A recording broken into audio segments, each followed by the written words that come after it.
I think Kierkegaard was right. There's a lot in fear and trembling.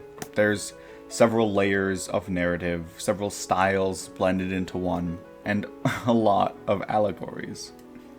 But it is still a book about faith. I don't need to wax lyrical about what it is. You've read it or you haven't. And what Kierkegaard says about faith, I think, is the most accurate reflection I've heard. Faith, so he says, or so his narrator says, or so others say that he says, whatever it may be, I understood from this book that faith exists not as mere belief, or mere belief despite a lack of evidence, but a belief despite resignation. Infinite resignation, the term he uses. When you give something up completely, when you accept that by human means, though not necessarily logical impossibility, but specifically human capabilities, something is impossible, and you decide to believe it anyway. You accept that something will not, cannot happen. Yet in all your actions and your thoughts, you display a stolid belief that it will happen. That is faith. Who Kierkegaard reveres as the perfect exemplar of faith in this book is Abraham of the Bible. Abraham is to be admired and praised because he was, of his own choice, willing to sacrifice his own son, Isaac, who he loved most in the world, to God. Yet, despite his willingness to sacrifice his son, he believed fully that after this sacrifice, he would still have Isaac. That was a contradiction, of course. He would kill Isaac. How could he still have him?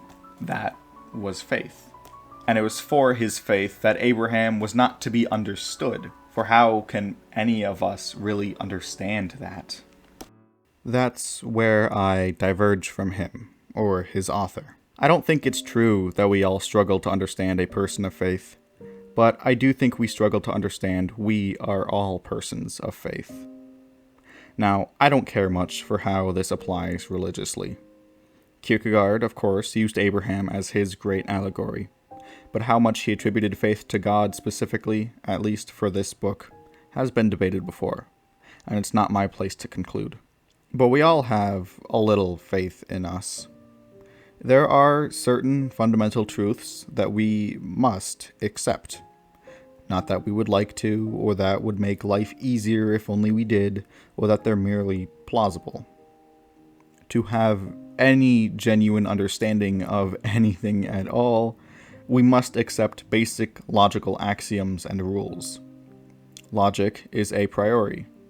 Its basic rules cannot be disputed. Yet all the same, they cannot be proven.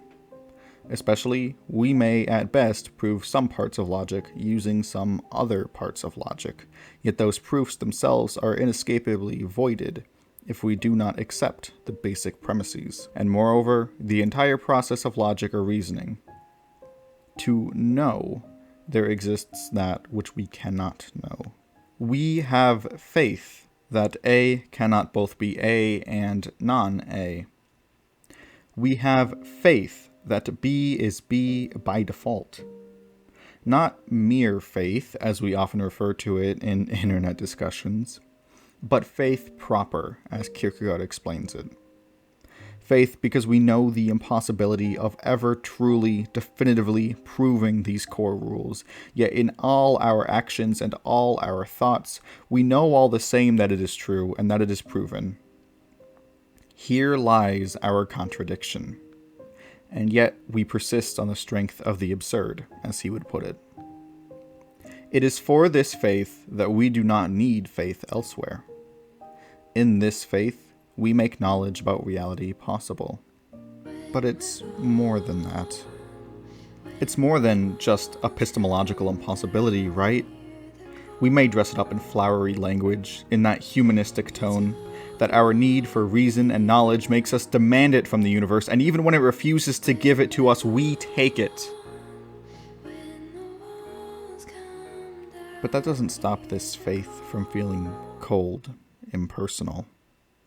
We don't hold this faith because we care about what it is, only that it is. But we do have a personal faith. I have a personal faith. I believe well and truly, with my whole heart, nothing more and nothing less, that everything will work out in the end. I believe that good will prevail. I believe that beauty means something. I believe that good means something. Why do I believe these things? I can't prove them. I can't demonstrate them. Even in my faith of an existing reality, within the confines of that world, I cannot prove what I believe.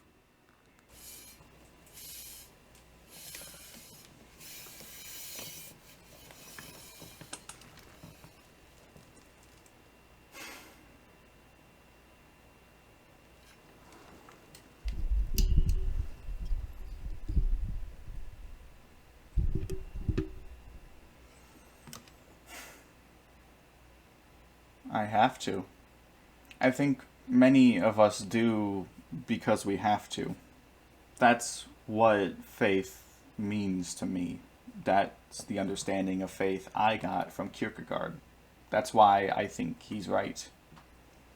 There's no choice, and I suppose, after all, there's no understanding it. He's also right that faith isn't a bad thing. If it's what gets you up in the morning, keeps you going in the afternoon, and gives you hope for a better day in the evening, then that's good. It's needed. You, just like I, don't have a choice. There will be a better tomorrow, because everything is going to work out in the end. For everyone.